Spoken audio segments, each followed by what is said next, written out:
আমরা এখন চাই শুধুমাত্র টেকসই বেড়িবাঁধ। আমরা কোনো ত্রাণ চাই না, কোনো অনুদান, কোনো কিছু চাই না। শুধু বাঁচার জন্য আমরা চাই যে টেকসই বেড়িবাঁধ। আর এই বেড়িবাঁধ দিতে গেলে এই স্থানীয় যারা কর্মকর্তা আছে তাদের সহযোগিতা কখনো আমরা পাইনি আর আসে না। আমরা চাই সেনাবাহিনীর মাধ্যমে আমাদের এই টেকসই বেড়িবাঁধ হোক, এটাই আমি আশা করি, এটাই আমার কাম্য। বাসীর পক্ষ থেকে জানাতে চাই এই যে আমাদের 22 নম্বর পোল্ডারের বারবার প্রতিশ্রুতি দেওয়ার পরেও এখানে কোনো টেকসই বেড়িবাঁধ তৈরি হয়নি। আমরা আমাদের টেকসই বেড়িবাঁধের জন্য বর্তমান অন্তর্বর্তীকালীন সরকারের প্রধান উপদেষ্টার কাছে বিনীত অনুরোধ, আমাদের 22 নম্বর পোল্ডার যদি একটি সুষ্ঠু এবং সুন্দরভাবে টেকসই বেড়িবাঁধ নির্মাণ হয় তাহলে আমরা বাঁচতে পারবো। আমরা বানবাসী এলাকা সকলে আমাদের 13টা গ্রাম ইতিমধ্যে প্লাবিত হয়েছে। এখানে 15,000-এর ঊর্ধ্বে লোক তারা পানিবন্দী অবস্থায় আছে।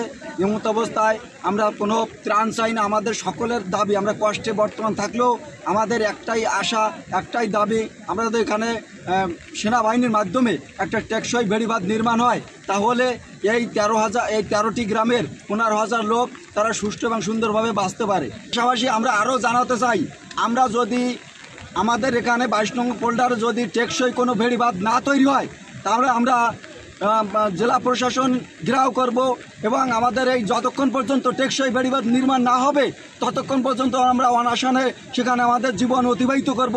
এই প্রত্যাশায় আমরা সকলে উদ্বুদ্ধ হয়েছি। আমরা সকলে একমত পোষণ করেছি।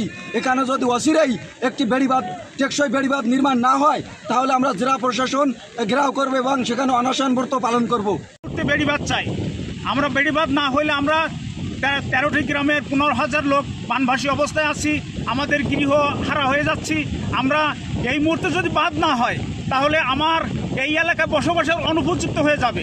আর যদি বসবাসের অনুপযুক্ত হয়ে যায় তাহলে আমরা আমাদের কর্মসূচি ঘোষণা করতে চাই যে আমাদের জেলা প্রশাসক মহোদয়ের অফিস কক্ষ ঘেরাও করে আমরা অনশন ধর্মঘট করব। কারণ আমাদের কৃষি একদম নষ্ট হয়ে যাচ্ছে, তাহলে আমাদের বেঁচে থাকার কোনো উপায় নেই। সে কারণে আমরা অচিরেই আমরা এই বাধার পরপরই আমাদের জেলা প্রশাসক, আমি 2 হাত করজোড়ে মিনতি করতেছি বর্তমান তত্ত্বাবধায়ক সরকারের কাছে, প্রধান উপদেষ্টা ডক্টর মোহাম্মদ ইউনূসের কাছে। আমরা প্রধান সেনাবাহিনীর মাধ্যমে দ্রুতভাবে যেন এই ব্যবস্থা গ্রহণ করা হয় এবং পানি উন্নয়ন বোর্ডের কাছে প্রার্থনা করি দ্রুতভাবে যেন আমাদের অনেকগুলো এক্সকাভেটর নিয়ে আমাদের এই বেড়িবাঁধ তৈরি করা হয় এবং এই যে অবশিষ্ট যে বাঁধগুলো নির্মাণের অপেক্ষা আছে এবং আরও কয়েকটা জায়গায় ক্ষতিগ্রস্ত অবস্থায় আছে সেটাও এই মুহূর্তে